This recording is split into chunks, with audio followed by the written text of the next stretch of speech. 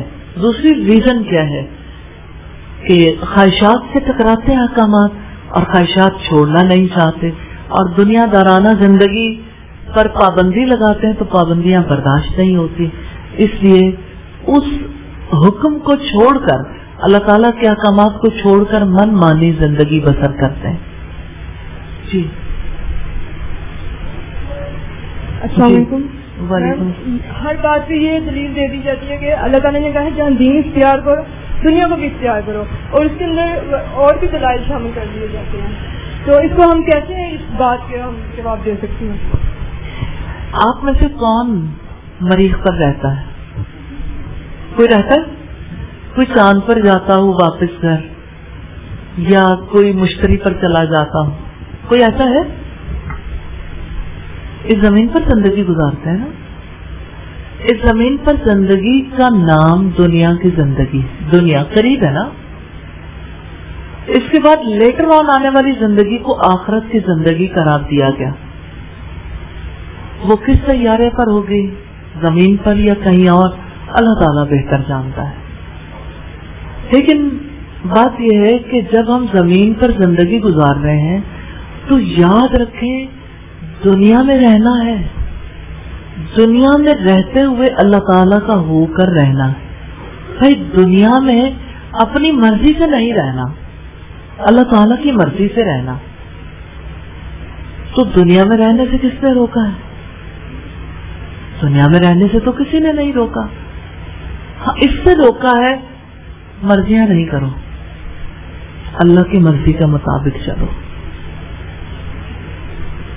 تو اللہ تعالیٰ تو چاہتے ہیں کہ دنیا کی زندگی میں مومن وہ سب کچھ برتیں جو کچھ اللہ تعالیٰ نے انہیں دیا ہے، ان لمٹس میں رہ کے. لمٹس میں رہنا ہے نا. آپ دیکھیں آپ کے ساتھ کوئی بات کرتا ہے گالی دے دیتا ہے، آپ کے ساتھ کوئی بات کرتا ہے چڑھائی کرتا ہے، پریشرائز کرتا ہے، بالآخر آپ کو کہنا پڑتا ہے نا جتنا بھی صبر کر لیں کہ اپنی لمٹس میں رہنا چاہیے. تو بس اللہ تعالیٰ بھی یہی کہتے ہیں اپنے لمٹس میں رہیں جو اللہ تعالیٰ نے مقرر کی. That's it. آیت نمبر 84 ہے وَإِذْ أَخَذْنَا مِيثَاقَكُمْ لَا تَسْفِكُونَ دِمَاءَكُمْ وَلَا تُخْرِجُونَ أَنفُسَكُمْ مِنْ دِيَارِكُمْ ثُمَّ أَقْرَرْتُمْ وَأَنْتُمْ تَشْهَدُونَ. اور جب ہم نے تم سے پختہ عہد لیا تھا کہ تم اپنوں کا خون نہ بہاؤ گے اور نہ اپنے آپ کو اپنے گھروں سے نکالو گے، پھر تم نے اقرار کیا اور تم خود اس پر گواہی دیتے ہو. میثاق بنی اسرائیل کی ایک اور شق ہے وَإِذْ أَخَذْنَا مِيثَاقَكُمْ، اور جب ہم نے تم سے پختہ عہد لیا تھا.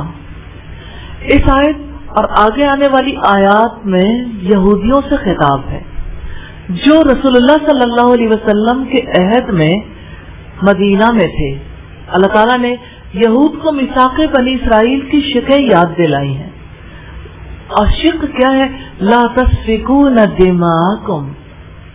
اب آپ یہ شق دیکھیے گا اس میثاق میں جو ایک ہی ہے.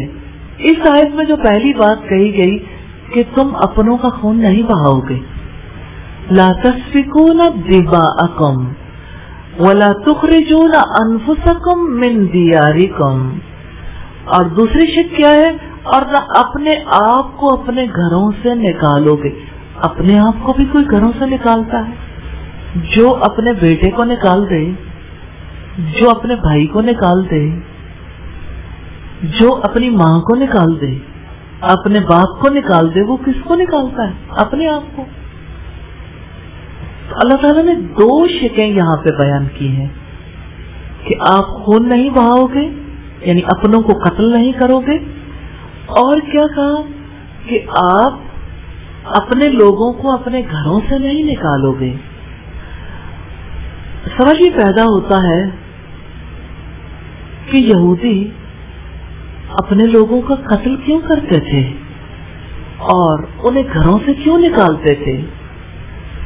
جاہلی تعصبات کی وجہ سے.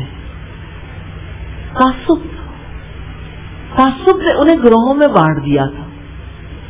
اب جانتے ہیں نا، جاہلی تعصبات کی کوئی اجازت نہیں ہے کسی قسم کا تعصب اختیار کرنے کی. ہم تعصب کو ضرور دیکھیں گے انشاءاللہ کہ تعصب کی حقیقت کیا ہے. یہاں ہم یہ دیکھ رہے ہیں کہ تعصبات کا رزلٹ کیا نکلتا. میں مدینہ کی اسٹیٹ میں بسنے والوں کے بارے میں تھوڑی سی بات کرنا چاہتی ہوں. مدینہ میں کون کون لوگ رہتے تھے؟ مدینہ میں جو اس کے نیٹو تھے، اصل باشندے. امریکہ کے اصل باشندے کون ہیں؟ کیا آپ میں سے کوئی جانتا ہے؟ Red Indians. ٹھیک ہے. اسی طرح سے مدینہ کے جو اصل باشندے تھے اوس اور خزرج، 2 قبیلوں میں بٹے ہوئے تھے، اور دونوں میں نبی صلی اللہ علیہ وسلم کی آمد سے پہلے بہت زیادہ جنگیں ہوتی تھی، بہت جھگڑے ہوتے تھے. چھوٹا سا مدینہ اور آپس میں ہر وقت تلواریں چلتی رہتی تھی. مدینہ میں نبی صلی اللہ علیہ وسلم کے بارے میں اپنی کتاب میں پیشین گوئیاں پڑھنے کے بعد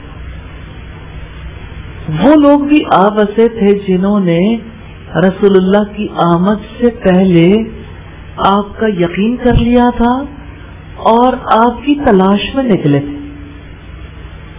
مدینہ میں آ کر بسنے والوں کی بہت بڑی تعداد یہودیوں کی تھی. ان کے 3 قبائل تھے، بنو نذیر، بنو قینقاع اور بنو قریظہ. کیا نام ہے ان کے؟ اور 3 قبیلے تو آپ کو پتا چل گئے یہ یہودیوں کے ہیں، اور 2 وہاں کے مقامی باشندے تھے. 2 قبائل وہ کون سے تھے؟ اوس اور خزرج. ٹھیک ہے، اوس اور خزرج. اب آپ دیکھیے کہ 2 قبیلوں کی آپس میں جنگ ہوتی ہے تو کیا یہ 3 قبائل غیر جانبدار رہتے ہیں یا اس کے لیے وہ کوئی کردار ادا کرتے ہیں؟ انہوں نے کسی نہ کسی قبیلے سے دفاعی معاہدہ کر رکھا تھا. لوگ ذاتی طور پر اٹھ کے اپنی مرضیاں نہیں کرتے، پورے قبیلے کا ایک ڈیسیژن ہوتا تھا، یا قبیلہ ایک قبیلے کے ساتھ یا دوسرے کے ساتھ. تو آپ دیکھیے کہ رسول اللہ کی آمد سے پہلے کیا ماحول تھا کہ یہود کے کسی قبیلے نے اوس کے ساتھ معاہدہ کیا تھا، کسی نے خزرج کے ساتھ. اگر ہم یہ دیکھنا چاہیں، بنو نذیر بنو قینقاع قبیلے خزرج کے دوست تھے، یعنی خزرج کے 2 قبیلے دوست تھے، بنو نذیر اور بنو قینقاع. اور بنو قریظہ اوس قبیلے کے دوست تھے. پھر جب کبھی اوس اور خزرج کے درمیان جنگ ہوتی تھی تو ہر انصار قبیلہ کا دوست یہودی قبیلے سے، یعنی یہودی قبیلہ اپنے دوستوں کا ساتھ دیتا تھا اور اپنے دوست انصاری قبیلے کے ساتھ مل کر اس کے دشمن انصاری قبیلے کے خلاف اس کی مدد کرتا تھا. آپ یوں سمجھ لیں کہ جنگ ہے اوس اور خزرج کے درمیان. اوس کے ساتھ بنو قریظہ کھڑے ہو جاتے اور خزرج کے ساتھ بنو نذیر اور بنو قینقاع. تو پوری آبادی ایک دوسرے سے بھڑ جاتی تھی. دفاعی معاہدے تھے ان کے درمیان. اور ہوتا یہ تھا کہ جب اوس اور خزرج کے درمیان جنگ ہوتی تو اپوزٹ آنے والے اپنے یہودی قبیلے کے لوگوں کو بھی قتل کر دیتے تھے، یعنی یہودی یہودیوں کو قتل کر رہے ہوتے تھے. اور ظاہر ہے ان کی رشتہ داریاں تھیں، تعلق داریاں تھیں، قبائل کے درمیان گہرے رابطے تھے، تو اپنوں کے ہاتھوں اپنوں کا قتل ہو جاتا تھا، لیکن وہ اس بارے میں خود کو مجرم نہیں سمجھتے تھے. وہ یہ کہتے تھے ہماری جنگ ہی نہیں ہے، جنگ ہے اوس اور خزرج کی، ہم تو دفاعی معاہدے میں بندھے ہوئے، اس لیے ہم نے ان کا ساتھ دیا اور کوئی قتل ہو گیا تو ہم نے قتل نہیں کیا، یعنی قتل کرنے کے باوجود بھی نہیں مانتے تھے. پھر آپ دیکھیں کہ اپنے یہودی قبائل کو وہ جلا وطن بھی کر دیتے تھے، جلا وطنی، قتل، لوٹ مار سب کچھ جاری رہتا تھا. یعنی سوچیں کہ آپ کے رشتہ دار ہیں اور اچانک جنگ ہوئی اور رشتہ داروں کو لوٹنے لگے، تو آپ سمجھ سکتے ہیں کہ آبادی میں کتنا کوہرام برپا ہو چکا، ڈسٹرسٹ کی انتہا تھی. آپ کو وہ والی بات تو یاد ہوگی نا، ڈونٹ ٹرسٹ اینی ون، ہے نا، یہودی سکھاتے ہیں. تو آپ دیکھیے ان کے پیچھے ماضی میں کتنی پرانی جڑ ہے ان کی نفرت اور دشمنی کی. ایک دوسرے کو قتل کرنا، ایک دوسرے کو لوٹ لینا، ایک دوسرے کو جلا وطن کرنا. کیسے ممکن تھا؟ اس واقعے نے آسان کیا ہے نا. ہر بچے کو ٹرین کیا جاتا ہے ایسا یہودی بننے کے لیے، جیسا ہمیں قرآن میں نظر آ رہا ہے. پھر جانتے کیا ہوتا تھا؟ جب جنگ بند ہو جاتی تھی نا، اس وقت یہودیوں کو چھڑانے کے لیے فدیے کا لین دین کرتے تھے. اب ہمارے بھائی بند فلاں قبیلے کے پاس ہیں تو فدیہ دے کر انہیں چھڑا لیتے تھے، اور اپنے آپ کو بڑا نیک سمجھتے تھے کہ ہم اللہ تعالیٰ کی شریعت کے پابند ہیں. یوں اللہ تعالیٰ کی کتاب کے کسی حکم کو مان لیتے تھے اور کسی کو چھوڑ دیتے تھے. اللہ تعالیٰ نے فرمایا وَلَا تُخْرِجُونَ أَنفُسَكُمْ، کہ اپنے لوگوں کو آپ نہیں نکالو گے، اس لیے کہ ایک قوم کے افراد ایک جسم کی طرح ہوتے ہیں. جیسا کہ نبی صلی اللہ علیہ وسلم نے مسلمانوں کے بارے میں فرمایا تو مومنوں کو آپس میں ایک دوسرے کے ساتھ رحمت اور محبت کا معاملہ کرنے اور ایک دوسرے کے ساتھ نرم خوئی میں ایک جسم جیسا پاؤ گے کہ جب اس کا ایک ٹکڑا بھی تکلیف میں ہوتا ہے تو سارا جسم تکلیف میں ہوتا ہے. ایسا کہ نیند اڑ جاتی ہے اور جسم بخار میں مبتلا ہو جاتا ہے. یہ بخاری کی 6011 نمبر روایت. تو مومنوں کی آپس کی محبت، شفقت، ہمدردی، باہمی رواداری کی مثال ایک جسم کی طرح. تو ایک کمیونٹی جو ہوتی ہے وہ ایک جسم کی طرح ہوتی ہے، ایک قبیلے کے لوگ ایک جسم کی طرح ہوتے ہیں. پھر فرمایا ثم اقررتم وانتم تشہدون، پھر تم نے اقرار کیا اور تم خود اس پر گواہی دیتے ہو. یعنی ہر معاہدے میں دو فریق ہوتے ہیں نا، ایک فریق معاہدہ لیتا ہے اور دوسرا معاہدہ کر لیتا ہے. اس پر قول و قرار بھی ہوتا ہے، گواہیاں بھی. اللہ تعالیٰ نے بنی اسرائیل سے جب عہد لیا تو انہوں نے اس کا اقرار کیا، اس پر وہ خود بھی گواہ تھے. گواہی تو تھی نا، وہ خود اس پر گواہی دے سکتے تھے.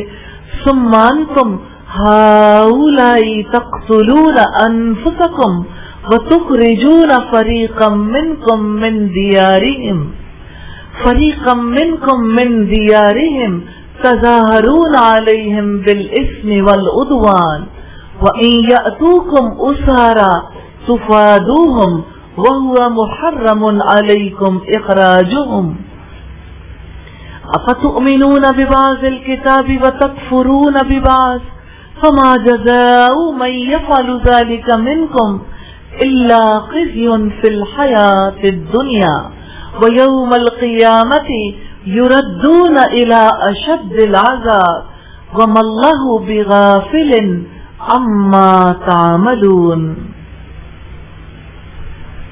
پھر تم تو وہ لوگ ہو کہ اپنے آپ کو قتل کرتے ہو اور اپنوں میں سے ایک گروہ کو ان کے گھروں سے نکالتے ہو. گناہ اور زیادتی میں ان کے خلاف ایک دوسرے کی مدد کرتے ہو، اور اگر وہ تمہارے پاس قید ہو کر آئیں تو تم ان کا فدیہ دیتے ہو، حالانکہ انہیں نکالنا تم پر حرام کیا گیا تھا، تو کیا تم کتاب کے کچھ حصے پر ایمان لاتے ہو اور کچھ حصے کا کفر کرتے ہو؟ تو جو تم میں سے ایسا کرتا ہے دنیا کی زندگی میں رسوائی کے ماں سوا اس کی اور کیا جزا ہو سکتی ہے، اور قیامت کے دن وہ سخت ترین عذاب کی طرف پھیر دیے جائیں گے، اور جو تم کرتے ہو اللہ تعالی اس سے ہرگز غافل نہیں ہے۔ یہود کا میثاق بنی اسرائیل کے بعد جو طرز عمل تھا اللہ تعالیٰ نے اس پر تبصرہ کیا ہے کہ دیکھو تم کتنے عہد شکن ہو۔ نقض عہد ان کی گھٹی میں تھا، ڈیفالٹ میں، وہ عہد توڑے بغیر رہ ہی نہیں سکتے، کیونکہ ان کی ماؤں کی تربیت میں بھی یہ بات شامل تھی۔ یہودیوں کو تعلیم ہی ایسی دی جاتی ہے، آنے والوں کو اسی طرح بنا دیا جاتا ہے، جیسے ہمارے یہاں اولاد کی تربیت کے لیے نارملی کوئی اصول، کوئی ضابطہ، کوئی طریقہ کار اختیار نہیں کیا جاتا۔ یہ سمجھا جاتا ہے کہ جس کو اللہ نے اولاد دی خود ہی سکھا لے گی، کہ ایسا نہیں ہوتا۔ شادی سے پہلے کس ماں کو فکر ہوتی ہے، کس باپ کو فکر ہوتی ہے کہ بیٹے اور بیٹی کو، یعنی جن دو لوگوں کو آپس کے بندھن میں باندھنا ہے، وہ نئی نسل کی تربیت کیسے کریں گے؟ وہ ماں باپ جو جہیز کے لیے اس قدر کوشش ہوتے ہیں کہ بچی کی پیدائش کے ساتھ ہی جہیز تیار ہونا شروع ہو جاتا ہے، جو لڑکے کی بری کے لیے اتنے کوشش ہوتے ہیں اس کی زیور کی تیاری بہت ابتدا میں کرنی شروع کر دی جاتی۔ آنے والی نسل کی تیاری کے لیے انہی ماں باپ کو کوئی فکر نہیں ہوتی۔ میڈیا کے تھرو مائنڈ سیٹ تیار ہو گیا نا، ری پروگرامنگ ہو گئی کہ آپ کا کام بچے کے پیمپر کا خیال رکھنا ہے، اس کے سیریلیک کا، اس کو جو آپ نے ملک دینا ہے اس کا خیال رکھنا ہے، اور بچے کی خوشیوں کا خیال رکھنا ہے، اس کو اسکول اگر بھیجنا ہے برتھ ڈے کیسے سیلیبریٹ ہوگی اور دیگر وہ کس طرح کے کام کرے گا۔ ایوری تھنگ از پلانڈ، سب اندھا دھن بھیڑوں کی طرح وہی کام کرتے چلے جا رہے ہیں، بھیڑ چال ہے، کیونکہ ماں نہیں جانتی کہ اس سے اپنے بچے کو اچھا انسان کیسے بنانا ہے، باپ بھی نہیں جانتا۔ پھر اچھے انسان کہاں سے تیار ہوں گے؟ اسکول والوں کے مقاصد میں بھی یہ بات شامل نہیں ہے، تعلیمی نظام کے مقاصد میں ریاستی سطح پر یہ بات شامل نہیں ہے۔ کسی تعلیم کا مقصد اچھا انسان بنانا نہیں ہے۔ کیا کوئی لمس کا گریجویٹ اچھا انسان ہوگا؟ لمس کی پالیسی میں شامل ہے، یا ایل ایس سی کی پالیسی میں، یا پنجاب یونیورسٹی کی پالیسی میں، یا ایل جی ایس کی پالیسی میں؟ کسی جگہ کسی اسکول کا، گورنمنٹ اسکولز ہے یا پرائیویٹ اسکولز ہے، کہیں یہ بات شامل ہے۔ پھر کون سا مائنڈ سیٹ جو تیار ہو رہا ہے؟ سرکشی، من موجی انسان تیار ہو رہا ہے، انا پرست، اپنی ذات کے سوا جنہیں کسی کی فکر نہیں ہے۔ یہ فلسفی کہاں سے آئی؟ یہ تو جیوز کی فلسفی تھی، ہمارے یہاں کیسے در آئی؟ تو آپ کا کریکلم اب کون تیار کر رہا ہے؟ آپ کے یہاں نئی نسل کی ذہنی نشو و نما کے لیے جو نصاب تیار کیا گیا، وہ نصاب انہی لوگوں نے تیار کیا ہے جن کے بارے میں ہم اللہ تعالیٰ کی کتاب میں پڑھ رہے ہیں۔ تو ساری دنیا کا مائنڈ سیٹ ایک کیوں نہ ہو جائے؟ ایک ہی ہوگا۔ آپ جب اس کی ہسٹری پیچھے سے جا کے دیکھیں گے نا، وہ کریکولم آکسفورڈ کا ہو، گورنمنٹ آف پاکستان کا ہو، کسی کا بھی ہو، کیا آپ جانتے ہیں اب ہمارے پرائمری اسکولس میں جو گورنمنٹ لیول کے اسکولس ہیں وہاں پر کون سی کتابیں پڑھائی جاتی ہیں؟ وہ کریکولم کہاں ڈیزائن ہوا، وہ کہاں سے پرنٹ ہوا، وہ فری کیوں ہے؟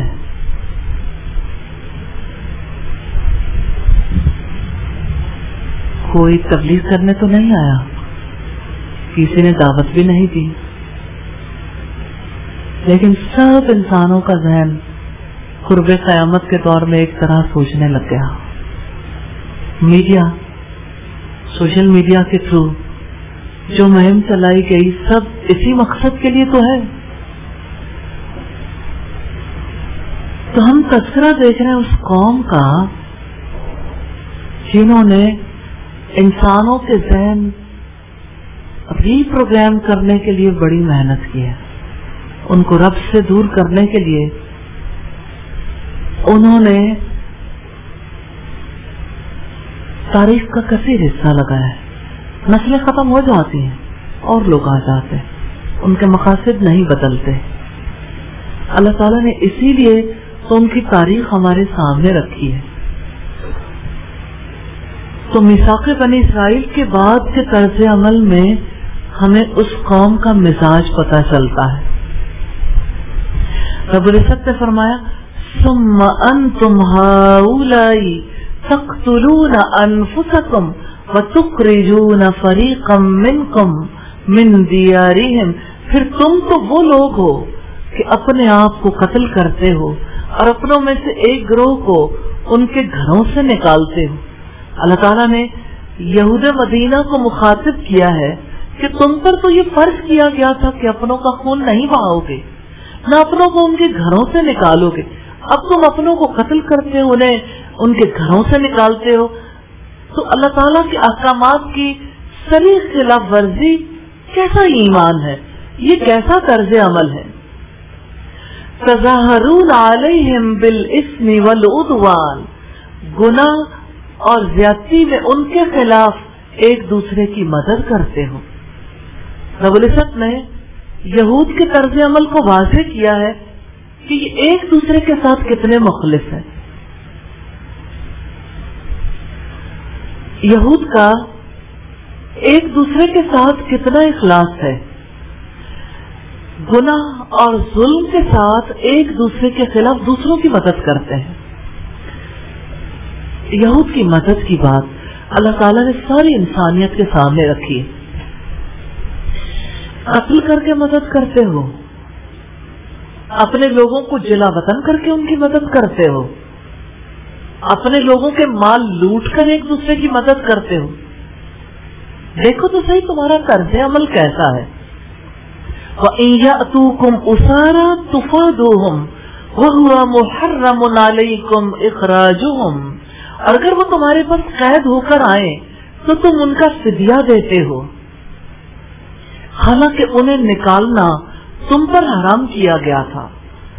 رب العزت نے فرمایا کہ جب قتل و غارت گری اور لوٹ مار کے بعد جنگ ختم ہو جاتی ہے تو جنگی قیدیوں کے اوپر احسان کرنا چاہتے ہو کہ اب تمہارا فدیہ دے دیتے ہیں۔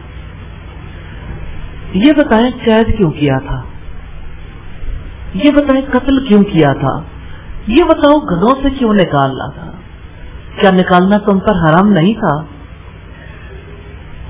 تو اللہ تعالیٰ نے فرمایا افتؤمنون ببعض الکتاب وتکفرون ببعض، تو کیا تم کتاب کے کچھ حصے پر ایمان لاتے ہو اور کچھ حصے کا کفر کرتے ہو؟ یہود کتاب کے کچھ حصے پر ایمان رکھتے تھے، کچھ احکامات پر عمل کرتے تھے، کچھ حصوں کو کوئی اہمیت نہیں دیتے تھے۔ مثلا قتل کرنا، ایک دوسرے کو گھروں سے نکالنا، ایک دوسرے کے خلاف مدد کرنا، کسی کے لیے مدد کرنا ان کی شریعت میں حرام تھا۔ تو یہود نے کیا کیا، ان کاموں کا کھلے عام ارتکاب کیا، کھلے عام قتل و غارت گری میں حصہ لیتے تھے، ڈرتے نہیں تھے کہ اللہ تعالیٰ نے حرام کیا ہوا۔ کیوں؟ ہیلا، لاجک دیتے تھے خود کو کہ دیکھیں ہم کون سا جنگ کر رہے ہیں، جنگ تو کسی اور کی ہے، ہمارا تو دفاعی معاہدہ ہے. جیسے آپ دیکھیں پاک آرمی الحمدللہ پاکستان میں، سعودیہ میں اپنا بڑا اہم کردار ادا کر رہی ہے، لیکن اگر کافروں کے ساتھ کسی دفاعی معاہدے میں بندھ کے کسی مسلمان ملک پر قتل و غارت گری کا، انہیں قید کرنے کا، ان کو جلا ڈالنے کا کوئی معاملہ کرے تو کیا یہ حرکت اسلام کے خلاف نہیں ہے؟ کافر کے معاملے میں بات مختلف ہے، لیکن یہاں تو اپنے لوگوں کی بات ہے کہ آپ کو یہ استحقاق کس نے دیا. یہودیوں سے خطاب کر کے اللہ تعالیٰ نے پوچھا ہے آپ کو یہ حق کس نے دیا تھا کہ آپ اپنے قبیلے کے لوگوں کو، نبیوں کی اولاد کو اپنے ہاتھوں سے قتل کر دو، ان کے گھر لوٹ لو، ان کو جلا وطن کر دو، گھر بار ختم کر دو ان کے. صرف ایک کام پر انہوں نے عمل کیا تھا، جنگی قیدی بن گئے، اب انہیں فدیہ دے کر چھڑا لیا اور سمجھ لیا کہ ہم نے پوری شریعت پر عمل کر لیا ہے. حالانکہ اگر وہ قتل ہی نہ کرتے، جنگ ہی نہ کرتے تو قیدی کیسے بنتے؟ قید ہونے کی اور قیدی کو چھڑانے کی نوبت ہی نہ آتی. ایمان کا تقاضا یہ ہے کہ اللہ تعالیٰ کے سارے احکامات پر عمل کیا جائے، جس سے اللہ تعالیٰ نے روکا اس سے پوری طریقے سے روکا جائے.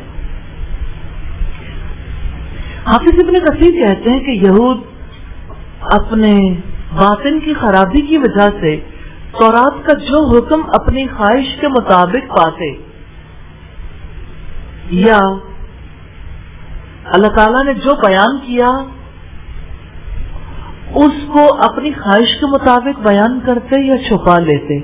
تورات اور اس میں موجود احکام اور رسول اللہ کی صفات، آپ کی بعثت، ہجرت سے متعلق خبروں کے بارے میں ان پر بھروسہ اسی لیے نہیں کیا جا سکتا کیونکہ وہ سب چھپانے کے عادی ہیں. وہ ظاہر وہ کچھ کرتے ہیں جو ان کا جی چاہتا ہے، بیان بھی وہی کچھ کرتے ہیں جو ان کا جی چاہتا ہے. تو کسوٹی تو بدل گئی نا. مثال کے طور پر آپ دیکھیں کہ آپ نے 1 kg کوئی چیز پرچیز کرنی ہے، ٹھیک ہے، اور آپ جہاں سے پرچیز کرنے کے لیے گئے ہیں وہ کہتے ہیں ٹھیک ہے جی آپ نے 1 kg لینی ہے نا، تو یہ اینٹ پڑی ہوئی ہے، یہ اینٹ کنسیڈر کرنا ہے، یہ 1 kg ہے، تو اس کے یعنی اس کی طرح اس کے ساتھ تول کے دے دیتے ہیں. تو آپ مجھے یہ بتائیں کتنے لوگ مطمئن ہوں گے کہ اینٹ کے ساتھ تول کے دیا جا رہا ہے؟ اینٹ کوئی پیمانہ نہیں ہے. ایسا ہو سکتا ہے کہ کوئی چیز بالکل 1 kg کے برابر ہو، ایون دین کسی کو یقین نہیں آتا، اس باٹ پر یقین آتا ہے، اور ایسا ہو سکتا ہے کہ باٹ ہی ہلکا بنایا گیا، اس کے باوجود یقین رہتا کہ ٹھیک ہے باٹ ہے تو اس پہ یقین کرنا پڑے گا، اسٹینڈرڈ ہے نا. تو اللہ تعالیٰ نے اسٹینڈرڈ دے دیا، اپنے احکامات دیے، اب ہر ایک کو اس حکم کے مطابق زندگی بسر کرنی. اپنا باڈی بدل ڈالیں گے تو بے یقینی کے تحت کس پر عمل کر پائیں گے؟ تو انہوں نے اپنے ذاتی پیمانے بنا لیے تھے، اللہ تعالیٰ کے پیمانے کو ہی بدل ڈالا تھا.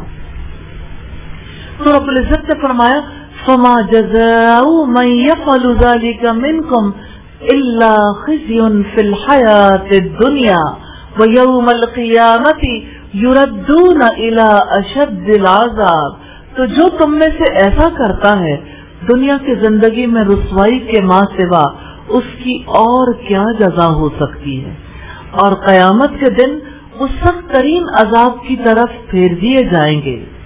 اللہ تعالیٰ نے شریعت کے کسی حکم پر ایمان لانے اور کسی سے کفر کرنے کی یہودیوں کو سزا دی. جانتے ہیں کیا سزا تھی؟ انہیں رسوا کیا گیا، ان میں سے کسی کو قتل کیا گیا، ان میں سے کسی کو غلام بنایا گیا، کسی کو جلا وطن کر دیا گیا. 4 بڑی سزائیں. اللہ تعالیٰ نے اپنے رسول کو غلبہ عطا کیا اور ان کو رسوائی.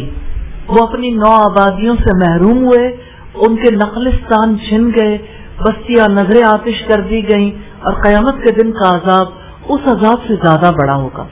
نبی صلی اللہ علیہ وسلم نے یہود کی عہد شکنی کی وجہ سے, یہود نے ایک میثاق بنی اسرائیل یاد دلایا تھا نا, اور میثاق مدینہ ہوا تھا. میثاق مدینہ میں یہودی بھی بندھے ہوئے تھے, رسول اللہ سے بھی ان کا معاہدہ تھا. پھر انہوں نے یوں کیا کہ نبی صلی اللہ علیہ وسلم کو قتل کرنے کی سازش کی. آپ اور آپ کے صحابہ کی دعوت کی, اور پروگرام یہ بنایا کہ جو ہی بیٹھیں گے تو چکی کا پارٹ نیچے گرائیں گے اور آپ وہیں پہ ختم ہو جائیں گے. اللہ تعالیٰ نے حضرت جبریل علیہ السلام کو بھیجا اور آپ کو اطلاع کر دیا, آپ وہاں سے اٹھ گئے. لیکن اس کے بعد اس قبیلے کو جلا وطن کر دیا گیا. اسی طرح سے قبائل نے جب سرکشیاں کی, یہودی قبائل نے جب مدینہ میں رہتے ہوئے آپ صلی اللہ علیہ وسلم کے ساتھ تعاون کرنے کی بجائے آپ کی مخالفت شروع کر دی اور آپ کی جان کے درپے ہو گئے, تو کیسے قبیلہ بنو نذیر کو جلا وطن کر دیا گیا. کسی کو جلا وطن کیا گیا اور ان کے جوان مردوں کو قتل کر دیا گیا, ان کے کھجور کے باغ کاٹ دیے گئے. یہ اپنے ہاتھوں اپنے نخلستان برباد ہوتے دیکھتے رہے تھے. کیا ان کے ساتھ یہ ظلم تھا؟ کیوں نہیں تھا ظلم؟ کیونکہ انہوں نے معاہدے کی خلاف ورزی کی تھی. دنیا میں آج بھی سب لوگ اس بات کو محسوس کرتے ہیں معاہدہ ختم ہو جائے. اگر امن کا معاہدہ تو جنگ ہو جاتی. کسی قسم کے معاہدے کی جب قومیں پرواہ نہیں کرتی تو دو میں سے ایک فریق جس کا معاہدہ توڑ دیا گیا وہ پھر اس قوم کے خلاف سٹیپ لے سکتا ہے. تو آپ صلی اللہ علیہ وسلم نے سٹیپ لے لیا. اگر ہم مسلمانوں کے حوالے سے دیکھیں کہ آج کی دنیا میں مسلمانوں کی رسوائی کا کیا سبب ہے, کچھ احکامات پہ عمل کرنا, کچھ کو چھوڑ دینا. آج بھی اسی طرح کی صورتحال ہے. اللہ تعالیٰ کے یہاں وہی دین قابل قبول ہے جس کو پورے طور پر اختیار کیا جائے. رب العزت نے فرمایا ادخلوا فی السلم کافہ, اسلام میں پورے کے پورے داخل ہو جاؤ. وما اللہ بغافل عما تعملون, اور اللہ تعالیٰ اس سے غافل نہیں ہے جو تم عمل کرتے ہو. اللہ تعالیٰ نے انسان کو بیدار کیا ہے کہ تمہارے اعمال اللہ کی نظروں میں ہیں, اس لیے ان کی جواب دہی اور ان کے انجام سے تم بچ نہیں سکتے. انسان کو جب یہ احساس ہوتا ہے کہ وہ انڈر آبزرویشن ہے, وہ کسی کے مشاہدے میں, تو اپنے کام کے بارے میں محتاط ہو جاتا. اللہ تعالیٰ نے انسان کو محتاط اور اس کے شعور کو بیدار کیا ہے. اللہ تعالیٰ سے دعا ہے ہمیں یہ بیداری نصیب فرمائے. اولئک الذین اشتروا الحیاۃ الدنیا بالآخرہ فلا یخفف عنہم العذاب ولا هم ینصرون. یہ وہ لوگ ہیں جنہوں نے آخرت کے بدلے دنیا کی زندگی خرید لی ہے, سو نہ ان کے عذاب میں کمی کی جائے گی اور نہ ہی وہ مدد دیے جائیں گے. یہود نے آخرت بیچ کر دنیا خرید لی. ان کے بارے میں اللہ تعالیٰ نے اپنا فیصلہ دے دیا کہ یہ وہ لوگ ہیں جنہوں نے آخرت کے بدلے میں دنیا کی زندگی خرید لی, یعنی دنیا کو ترجیح دی ہے. ان کی پرائرٹیز میں, ان کی ترجیحات میں آخرت پہلے نہیں ہے, دنیا پہلے ہے. تو انہوں نے اللہ تعالیٰ کے احکامات کو چھوڑا, خواہشات کا دین اپنایا. یہی آخرت کو بیچنا اور دنیا کو خریدنا ہے. انہوں نے دنیا کے قلیل کو آخرت کے کثیر پر ترجیح دی. یہ در المنصور کی روایت ہے. تو آخرت کے بدلے دنیا خریدنے سے مراد یہ ہے کہ انسان دنیا کے فائدوں کی خاطر آخرت کو داؤ پر لگا دے. انسان آخرت کے لیے نہیں, دنیا کے لیے اپنا سب کچھ لگانے کے لیے کتنی تبدو کرتا ہے. انسان دنیا کا بیٹا کیوں بن جاتا ہے؟ مٹی کا بیٹا مٹی کو یہ اصل حقیقت کیوں سمجھتا ہے؟ اصل حقیقت تو وہ ہے جس نے مٹی پیدا کی, جس نے ہر چیز کو تخلیق کیا. تو پیدا کرنے والے سے جب انسان کی نظریں ہٹ جاتی ہیں تو انسان کیسے کیسے فتنوں میں مبتلا ہو جاتا ہے. فلا یخفف عنہم العذاب ولا هم ینصرون. سنا ان کے عذاب میں کمی کی جائے گی اور نہ ہی وہ مدد دیے جائیں گے. تو جو لوگ آخرت کی بجائے دنیا کا فائدہ چاہتے ہیں ان کے بارے میں اللہ تعالیٰ نے فیصلہ کر لیا ہے. نہ عذاب ہلکا کیا جائے گا نہ ان کو مدد پہنچے گی. ان پر عذاب کی شدت ہمیشہ رہے گی. کبھی ہلکا نہیں کیا جائے گا, کبھی ہٹایا نہیں جائے گا, ہمیشہ ان پر مسلط رہے گا. ایک گھڑی بھر بھی وہ عذاب کے بغیر نہیں گزاریں گے. الحمدللہ یہ تھا رکوع نمبر 10.